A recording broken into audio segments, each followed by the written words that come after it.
Bonsoir à vous, 18h sur l'ensemble du réseau synchronisé de Sen Radio. Bienvenue à vous dans ce journal. Les sections CUSEMS de Dakar en mouvement, débrayage ce mardi, grève totale mercredi et jeudi. Le CUSEMS réclame le paiement intégral des indemnités au moment où le coronavirus décime l'école sénégalaise. Une vingtaine de décès recensés chez le personnel enseignant. Le CUSEMS dénonce, le protocole sanitaire est loin d'être respecté. Pendant ce temps, le coronavirus poursuit sa progression dans le pays. Le département de Goudomp a enregistré son premier cas de Covid ce mardi. Des cas communautaires recensés partout dans le pays, le travail qui s'annonce ardu pour les autorités sanitaires, la réapparition de la fièvre Ebola en Guinée-Conakry met en alerte les autorités sanitaires. La surveillance au niveau des frontières terrestres entre les deux pays sera renforcée selon le directeur de la prévention, Dr Eladj Mamadou Ndiaye, au moment où la Guinée, elle, décide de rouvrir ses frontières avec la Sierra Leone, des frontières fermées depuis plusieurs mois déjà. Affaire Ousmane Sonko, plus de 30 personnes arrêtées entre Dakar et Ziguinchor. Le parti PASTEF dénonce ces arrestations. PASTEF, les patriotes et Frappe France dégage, exigent la libération de Abbas Fall et l'épouse de Birame Souley Diop. Le compte-rendu de Amadou Moustapha Dia à suivre dans ce journal. Et puis, mardi gras, ce 16 février, la célébration marque le début du carême demain, mercredi, chez les chrétiens partout dans le monde. 40 jours de prière, de recueillement et de partage. Les explications sur les origines chrétiennes du Mardi Gras à suivre avec l'abbé Roger Gomis.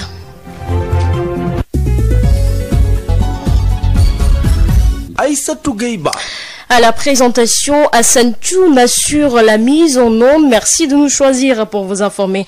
En Guinée-Conakry, des cas confirmés dans le sud du pays, déjà 4 morts et 115 cas suspects recensés. Le Sénégal en alerte du fait de sa proximité avec le territoire guinéen. Le Sénégal reconduit le même dispositif tout en renforçant la surveillance au niveau des frontières, notamment terrestres. Assurance du directeur de la prévention, Dr Eladj Mamadou Ndiaye. Il est avec Rapsa Ilimanouane.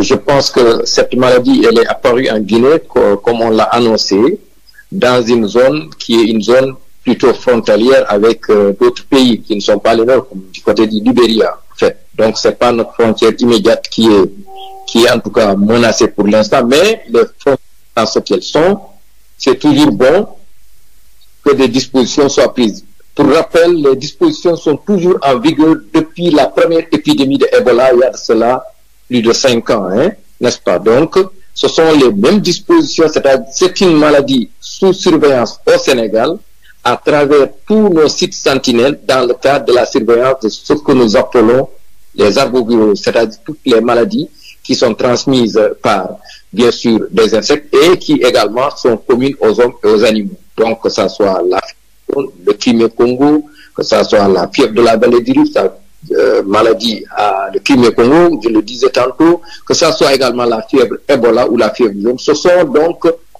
une maladie, elle fait partie des maladies recherchées systématiquement dans le cadre de tous les prélèvements qui sont effectués à travers des maladies suspectes. Donc c'est un renforcement de la surveillance qui est en vigueur depuis et qui sera bien sûr, qui a été encore renforcé depuis que ces cas sont apparus en Guinée, avec des instructions fermes au niveau de nos différentes portes d'entrée, terrestres surtout, mais pourquoi pas aériennes même et maritimes, pour que les gens ont déjà partagé des fiches techniques et que également toujours d'être vigilants par rapport à cette maladie qui est là, qui apparaît dans la sous-région et qui peut toujours apparaître quelque part. Donc c'est surtout un renforcement des mesures de surveillance qui est préconisé et qui est effective depuis que l'OMS nous a notifié ces cas apparus en Guinée. Restons dans le domaine de la santé pour parler de la progression du coronavirus dans le pays. Le département de Goudomp a enregistré ce mardi son premier cas de Covid-19 depuis l'apparition de la maladie sur le territoire sénégalais en mars 2020.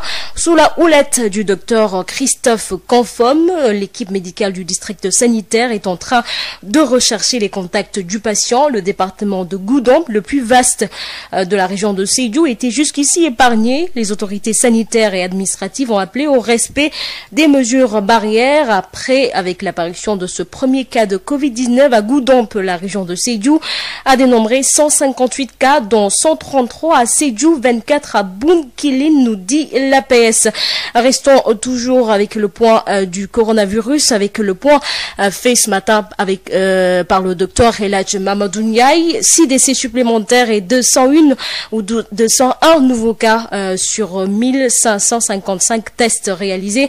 Les cas communautaires sont recensés partout dans le pays. 11 à Thiès, 7 à Rufisque. Voici les détails avec le directeur de la prévention, Dr Eladj Mamadou Ndiaye. Sur 1555 tests réalisés, 201 sont revenus positifs, soit un taux de positivité de 12,93%. Les cas positifs sont répartis comme suit. Nous avons eu 80 cas contacts suivis par nos services. Aucun cas importé n'a été enregistré au niveau de nos différentes portes d'entrée aériennes, maritimes et terrestres, et 121 cas issus de la transmission communautaire ont été répertoriés et répartis comme suit. 11 dans la commune de Thiès, 7 à Rufisque, 6 à Kaolack et à Saint-Louis, 5 à Dakar Plateau, Kébémer, Louga, Mariste et Mbour, 4 à Keur Massar, Ouakam et Tambacounda, 3 à Diamniadio, Mamel, Mermoz et Sacré-Cœur, 2 aux Almadies, Kolda, Kounoune, Liberté 4,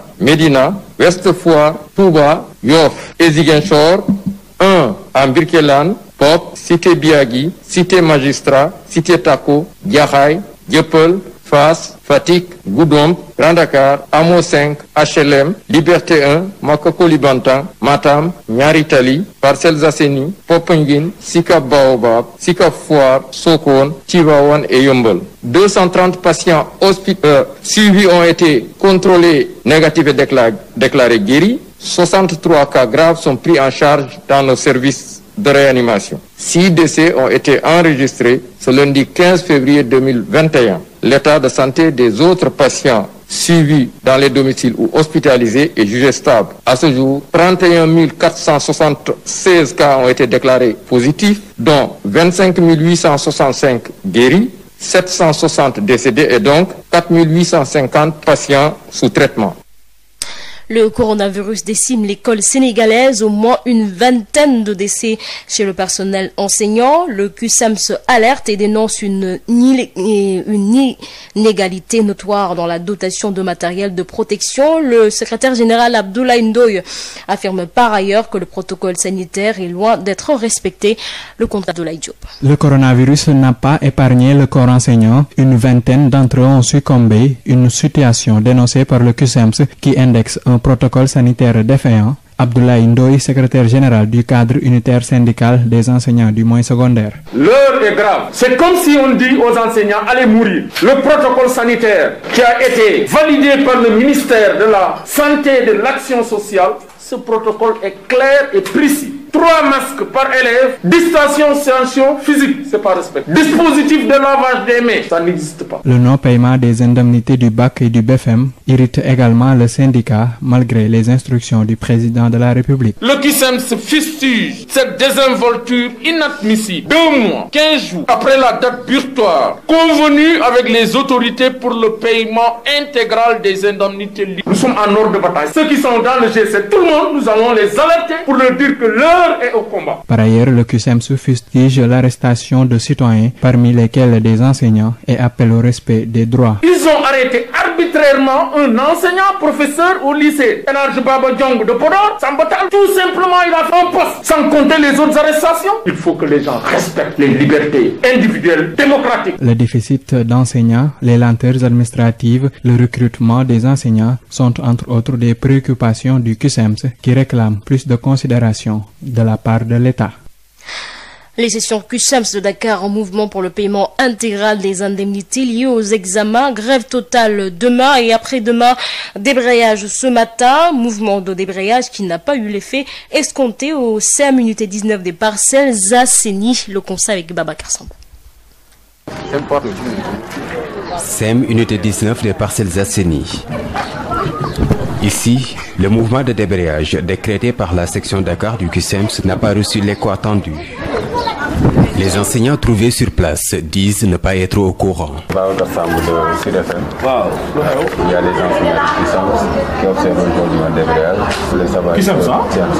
Ah bon, moi je n'étais pas au courant. Ah bon? Aucune information là-dessus, pas de perturbation majeure, les cours se déroulent normalement. Précise Biram Sen, le principal du CEM. Et je voudrais savoir, est-ce qu'il y a des enseignants qui ont suivi ce mot d'ordre? Est-ce qu'il y a des perturbations? Bon, je n'ai pas encore l'information. Donc vous n'avez pas senti ce... Nous ne l'avons pas senti, vraiment nous ne l'avons pas senti. Les classes fonctionnent normalement depuis ce matin. À l'entrée de l'école, l'ambiance est vivante, avec des regroupements d'élèves un peu partout. D'accord. Pas de cours pour certains, des professeurs sont absents. Vous avez fait cours aujourd'hui? Non, je n'ai pas fait cours de cela. Est-ce que le surveillant vous a dit pourquoi le professeur est absent? Non, il ne nous a rien dit. Ces élèves ne sentent non plus ce mouvement d'humeur. Non, on a entendu aucun rumeur de ce cas. Oui. Et comment vous appréciez ces perturbations notées dans les écoles, les grèves des professeurs?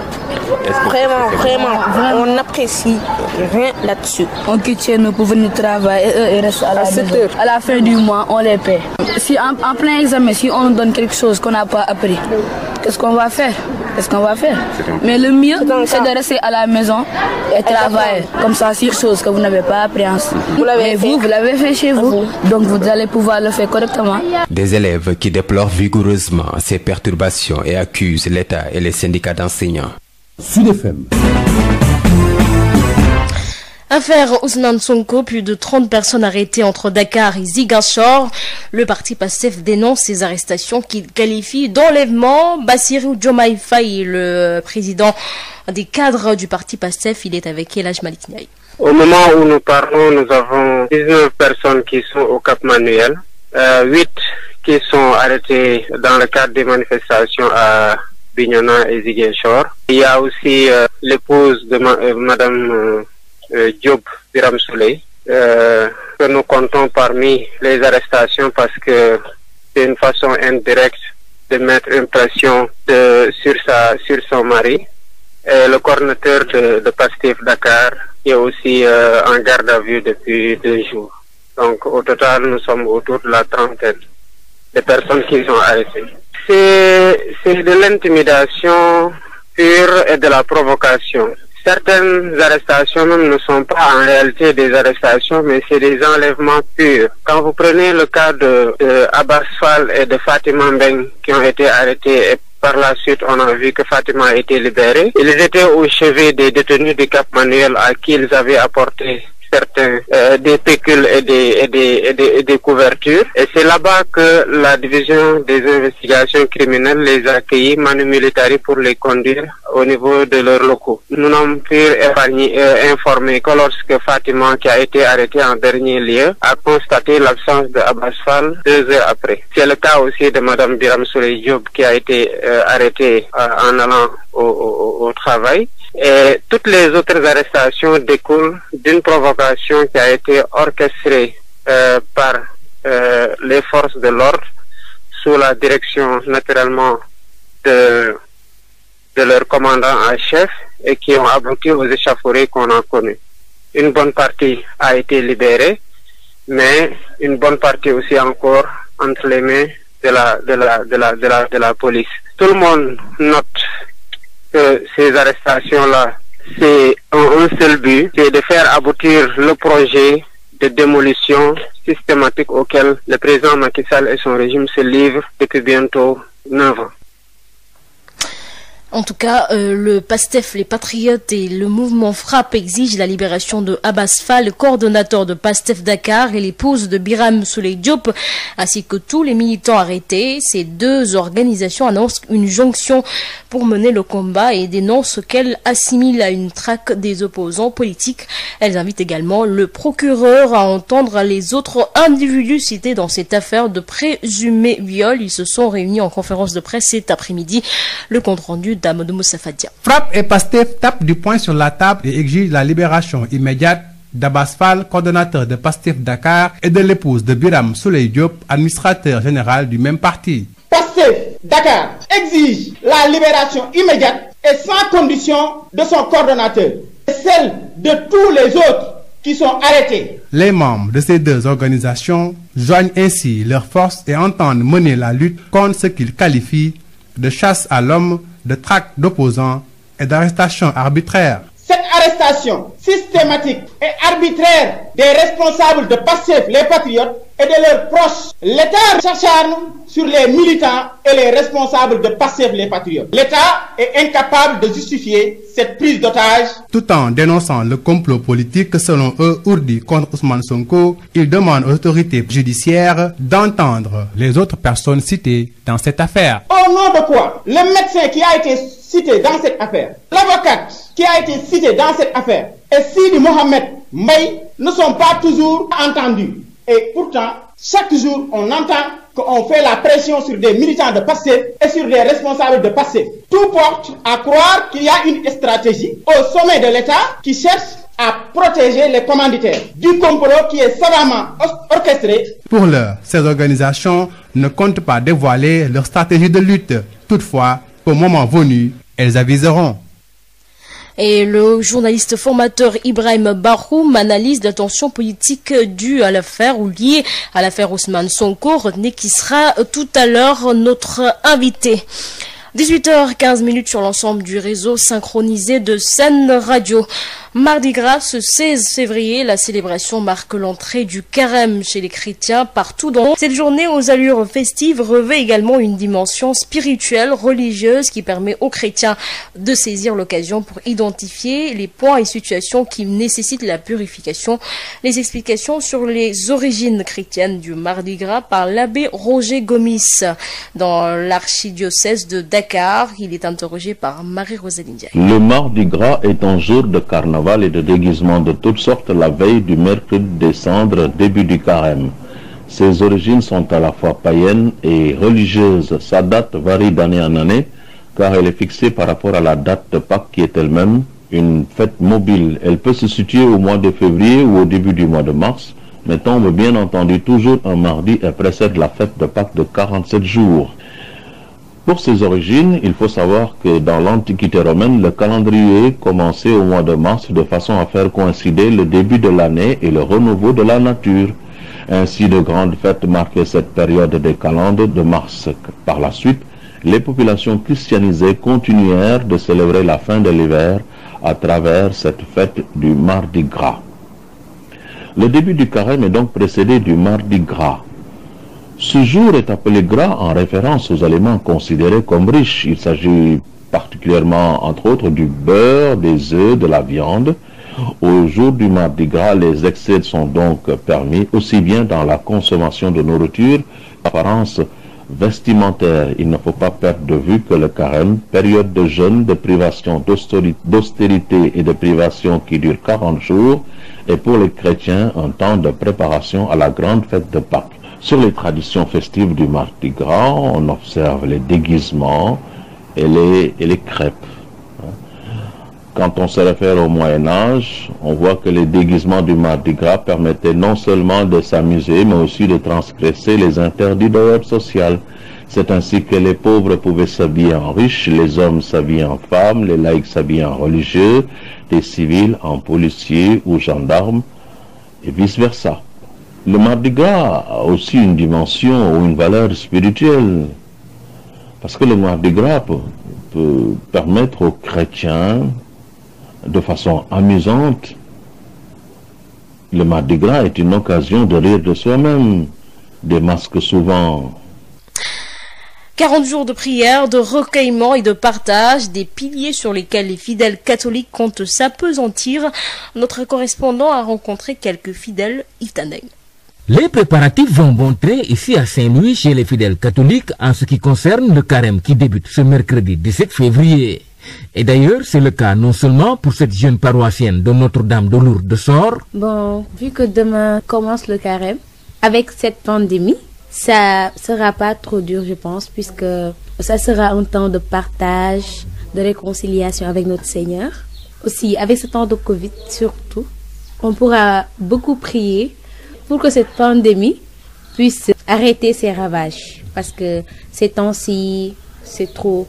Donc, nous allons beaucoup prier pour que ça puisse finir. Mais aussi pour Antoine Djogoïdien, un autre paroissien de Lourdes qui appelle à l'union des cœurs tout en privilégiant la prière et le recueillement. Ce temps de carême, nous le préparons avec beaucoup de sainteté quand même. Comme on le dit, un esprit saint dans un corps saint. Et on va essayer de le gérer de manière spirituelle. C'est la prière, pénitence, l'abstinence surtout. On en a besoin, on en a beaucoup besoin. D'autant plus qu'on est en période de Covid, on a besoin d'unir nos forces, spirituellement parlant, renforcer les prières pour que le Seigneur Jésus nous aide à vraiment nous séparer de cette pandémie, je veux dire, qui est la Covid-19. Donc c'est pour cela tous les catholiques du monde entier, particulièrement au Sénégal, doivent s'unir. Il revient également sur l'importance du pardon et du partage qui revêtent plein de sens aux yeux des fidèles catholiques. Le partage, ça a toujours été le cas, ça a toujours été essentiel, le pardon également. Nous le vivons chaque jour. Qui connaît la vie catholique, c'est que un bon chrétien partage toujours et pardonne toujours, quelle que soit la situation. Un carême qui va démarrer ce mercredi avec l'imposition des cendres et le jeûne.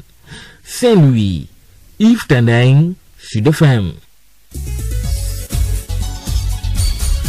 Sud International. En Guinée-Conakry, fermée depuis plusieurs mois, la Guinée-Conakry décide de rouvrir ses frontières avec la Sierra Leone en ignorant le Sénégal et la Guinée-Bissau. Cette décision prise par Alpha Condé ce mardi fait suite à la visite de Julius Maada Bio à Conakry. Le président léonais remercie son homologue guinéen pour cette marque d'attention. Il a également précisé que la réouverture des frontières constitue un ouf de soulagement pour les citoyens des deux pays, nous dit notre correspondant depuis Conakry, Amadou Bari. Direction le Mali, sommet des chefs d'État du G5 Sahel. Le président sénégalais Macky Sall et les partenaires européens et arabes participent à la rencontre. Le sommet se penche sur l'avenir de la force conjointe dont la mission est d'éradiquer le terrorisme dans cette partie de l'Afrique.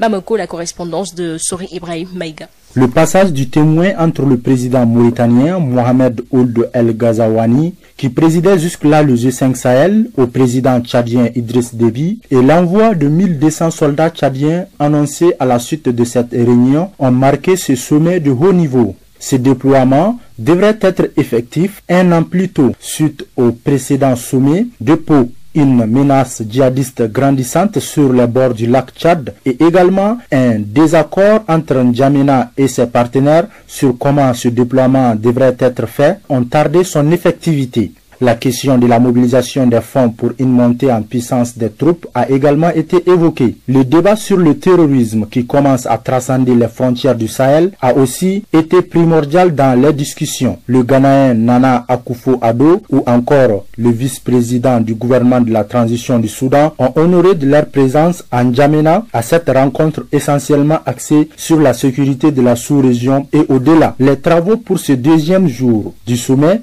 en plus de tourner autour des questions sécuritaires, font aussi mention du développement. Déjà sur le sujet, l'Alliance Sahel annonce 3 milliards d'euros supplémentaires obtenus pour le développement de la zone, dont 40% de ce budget sont en cours d'exécution. Le nouveau format de l'intervention de la force française Barkhane, qui devrait être revu en baisse, le renforcement des capacités techniques et militaires des armées des pays membres du G5 Sahel et la mutualisation des efforts font aussi l'objet de débats durant ce sommet qui prend fin ce mardi 16 février. Il faut souligner que pour cette rencontre de haut niveau, le président français Emmanuel Macron n'a pas effectué le déplacement pour des raisons sanitaires. Souri Ibrahim Mega depuis Bamako pour Sud FM.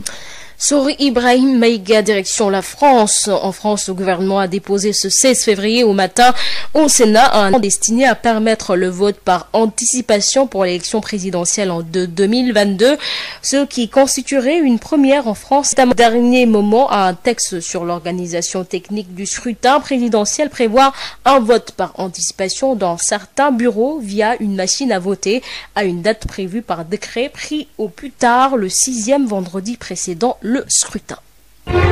Sud FM, l'invité du jour. Il s'agit du journaliste formateur Ibrahim Bahoum qui analyse la tension politique liée à l'affaire Ousmane Sonko. Il répond aux questions d'Elhadj Malick Ndiaye. Nous sommes avec Ibrahim Bahoum. Bonjour. Bonjour. Vous êtes journaliste formateur. Alors nous allons parler de l'affaire Ousmane Sonko, des arrestations notées dans le camp du parti PASTEF, ces derniers également qui dénoncent et qui accusent l'État du Sénégal. Comment peut-on expliquer cette tension politique? Écoute, il y a forcément besoin pour l'État de dire il s'est passé ceci, je ne peux pas laisser simplement comme s'il n'y avait jamais rien. Il y a eu des casses le jour de la manifestation partir de chez Ousmane Sonko. Donc, la réaction de l'État dans un cas comme ça, c'est de dire qui sont les instigateurs, d'où cela vient-il? Une procédure tout à fait régulière, classique. Maintenant, nous sommes sur le terrain politique. Et les gens qu'on va aller chercher, la police a-t-elle des preuves de leur culpabilité? Et ensuite, ils seraient coupables de quoi? Là, la police déterminera. Ceux qu'on est allé chercher, ils ont également leurs défenseurs, je veux dire leurs camarades, ou d'autres démocrates de la société civile qui disent ça n'est pas normal d'aller interpeller les gens de cette façon-là. Mais c'est comme ça que l'État fonctionne. Généralement, quand il y a manifestation, dans tous les pays du monde, on voit évidemment des arrestations. Maintenant, celles-ci peuvent être abusives. Et les conditions également de traitement des personnes interpellées également, ce traitement peut être brutal, dégradant, mauvais, etc. Ça, évidemment, tout le monde dénoncera cela. Mais les camps de Sonko n'a pas la police, n'a pas la justice aussi. Mais au moins, ils ont leur communication aussi. Ils se défendent comme ils peuvent. Et avec cela, ils sont en train d'amasser de la sympathie venant d'ailleurs. Et c'est cette sympathie c'est sur cela qu'ils veulent capitaliser pour faire de Sonko une victime dans un premier temps, un héros plus tard.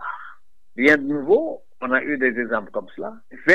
Jusqu'où ça peut aller. Ça dépend de la combativité des gens de Sonko. Peut-être même au-delà de Sonko, parce que je ne sais pas, quand je dis les gens de Sonko, je ne sais pas si c'est des militants de Sonko ou c'est seulement des Sénégalais qui sont plus serrés par ce qui s'est passé. Enfin, je veux dire que par la situation politique, je ne sais pas trop. Mais en tout cas, les personnes interpellées ont leur soutien dans la population, parmi les Sénégalais. Et ceux-là sont en train de s'organiser à leur manière dans la communication, par dénonciation. Et ça aboutit toujours à des tensions. Pour combien de temps? Je ne peux pas savoir. Parce qu'également, il suffit seulement que comme on dit, il arrive que les gens, en faisant de la revendication, arrivent à une situation où ils disent rendez-nous ceux que vous avez interpellés et on arrête. Autrement dit, on demande à obtenir ou à reprendre ce qu'on n'aurait pas dû perdre. Et l'État généralement le fait pour déplacer le problème. Donc, plutôt que vous vous focalisiez sur Sonko, plutôt que vous vous focalisiez sur le combat de Sonko, on va déplacer le problème vers autre chose. Votre combat ne sera plus de Sonko a-t-il raison ou pas. Libérez nos gars. Vraiment, en le faisant, l'État est bien placé pour savoir qu'est-ce qu'il peut en tirer comme bénéfice. Parce qu'à ce moment, on le laisse là travailler sur le dossier de Sonko, comme il l'entend, pendant que les autres vont dire libérez nos gars, parce que Sonko n'est pas en prison. Puisqu'il n'est pas en prison, l'enjeu ne serait plus du Sonko tout de suite, mais de libérer ce que vous avez pris. Et le temps pour l'État de gérer son dossier, à un moment, c'est des choses qui peuvent arriver. Tout comme ça peut aller beaucoup plus loin, former une sorte de camp radical autour de Sonko. On a connu l'expérience il y a quelques dizaines d'années de comment cela s'est passé. Finalement, ça a débouché sur des manifestations de rue. Mais en ont-ils les moyens? Ont-ils cette capacité de mobilisation autre que faire des casses, mais simplement faire des marches, faire des mobilisations décisives dans un contexte où tout cela est interdit? On verra. Alors, quelles conséquences sur le dialogue politique? Parce qu'il y a encore dialogue politique, disons. Le dialogue politique, écoute, ceux qui veulent y aller, ceux qui veulent dialoguer, je crois qu'ils vont continuer encore à dialoguer, mais bon, donc, est-ce que les gens de Sonko y étaient déjà? Je ne suis pas certain. Mais peu importe qu'ils y fussent ou pas, qu'ils y étaient ou pas, peu importe, Évidemment, c'est toujours un obstacle. Il va y avoir forcément un blocage quelque part. Parce que vous ne pouvez pas mettre des gens en prison, poursuivre leur leader et ensuite demander qu'on vienne dialoguer. Nous, comme ceux qui sont à l'Assemblée nationale, sont peut-être en train de dire, si vous voulez lever le ministère parlementaire de Ousmane Sonko, nous ne sommes pas d'accord. Et quand on n'est pas d'accord avec cela, peut-être que ça peut avoir une conséquence sur la confiance que les gens pourraient avoir, confiance mutuelle entre acteurs au dialogue politique. Alors, la toute dernière question, comment décrisper la situation actuellement? Comment décrisper la situation? Ça c'est... L'État est suffisamment fort, suffisamment puissant, il a suffisamment de ressources pour dire j'ai obtenu tel résultat, maintenant j'ai demandé à faire la paix avec tout le monde. Ça c'est déjà arrivé avec d'autres dossiers, le dossier Karim Onabissé, le dossier Khalifa. Chaque fois ça aboutit dans certains cas à une grâce simplement. Évidemment la grâce n'a pas suffi à tout régler, mais c'était déjà cela. Donc l'État a toujours des ressources pour faire cela. Mais encore une fois je dis, à ce jeu du chat et de la souris, arrive un moment évidemment où le chat bouffe la souris, ou alors la souris réussit évidemment à s'échapper et passer par l'autre côté pour fatiguer ce chat-là. Ibrahima Bakhoum, je vous remercie. Merci à vous. Je rappelle que vous êtes journaliste formateur. Merci à vous, El Hadj Malick Ndiaye. 18h29 sur l'ensemble du réseau synchronisé de Sen Radio. Et nous accueillons la page économie avec Rapsel Emmanuel. La B6, Banque internationale pour le commerce et l'industrie du Sénégal. La B6, la banque d'un monde qui change, vous offre le journal de l'économie. Bonjour. Les commerçants de carreaux du Sénégal sont très remontés. Ils dénoncent la hausse non justifiée par la douane sénégalaise des taxes portuaires de plus de 60%. Une situation qui plombe le secteur en cette période de Covid-19, déplorent les membres de la 2CS qui se sont réunis à Thiès. Ces commerçants de carreaux dénoncent également la concurrence des industriels étrangers. Les détails, c'est avec le secrétaire général adjoint de la dite association, El Hadj Fallou Ndiaye. Il s'en explique au micro de Babacar Ndao. L'Association des commerçants de carreaux du Sénégal, la CCS, vu le moment et le contexte très difficile lié à la pandémie du Covid-19 et l'augmentation notoire du transport maritime, implore au directeur général de la douane sénégalaise d'enlever systématiquement la hausse totale sur les taxes douanières, soit les 50 autres % qui restent, comme nous l'avons suggéré lors de notre dernière rencontre avec l'autorité supérieure de la douane, en compagnie de l'ASIS. Le directeur général de la douane nous avait promis depuis lors un délai de 3 mois, mais après plusieurs tentatives de rencontre avec lui, on est resté sur notre faim. En plus, au-delà de la hausse des tarifs douaniers, nous sommes confrontés à d'énormes difficultés au niveau du secteur local de la vente de carreaux au Sénégal, avec l'implantation de la nouvelle usine chinoise carreaux et la présence des Indiens. En effet, l'usine chinoise pratique une politique commerciale très déloyale à la concurrence et qui pose d'énormes problèmes aux commerçants sénégalais vendeurs de carreaux dans le secteur local, avec une augmentation permanente de plus de 60% de ces tarifs de carreaux en l'espace de 8 mois. Sur quoi les commerçants de carreaux ne savent plus là où poser leurs pieds à cause de cette instabilité permanente des prix de l'usine chinoise de carreaux. De ce fait, nous demandons aux autorités de ce pays de nous accorder plus de protection contre l'usine chinoise et les étrangers indiens, en leur imposant une politique commerciale loyale afin qu'on puisse avoir avec eux une cohabitation saine. Par conséquent, la CCS informe les usagers de carreaux, consommateurs, carreleurs, techniciens de bâtiments, entrepreneurs que la hausse des prix de carreaux est indépendante de sa volonté. C'en est tout pour le journal de l'économie. Merci de votre fidélité.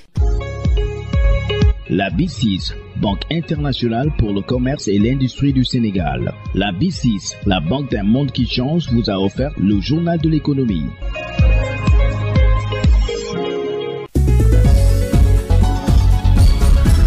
Aïssatou Gueye-Ba.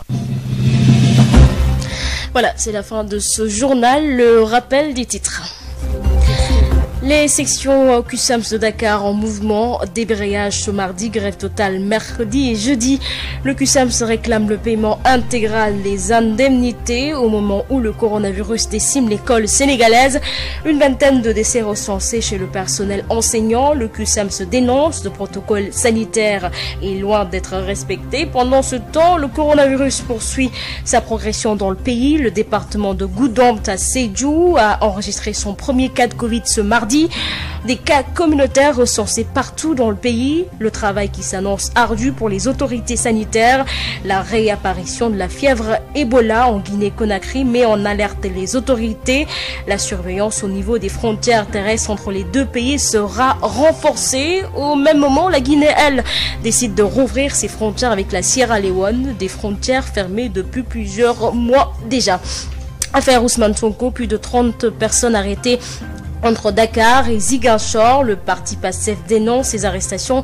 PASTEF, les Patriotes et Frappe France dégagent, s'érigent en bouclier et exigent la libération de Abbas Fall et l'épouse de Biram Souley Diop. Vous avez écouté le compte rendu d'Amadou Moustapha Dia dans ce journal. Et puis, mardi gras, au début du carême demain, mercredi chez les chrétiens partout dans le monde.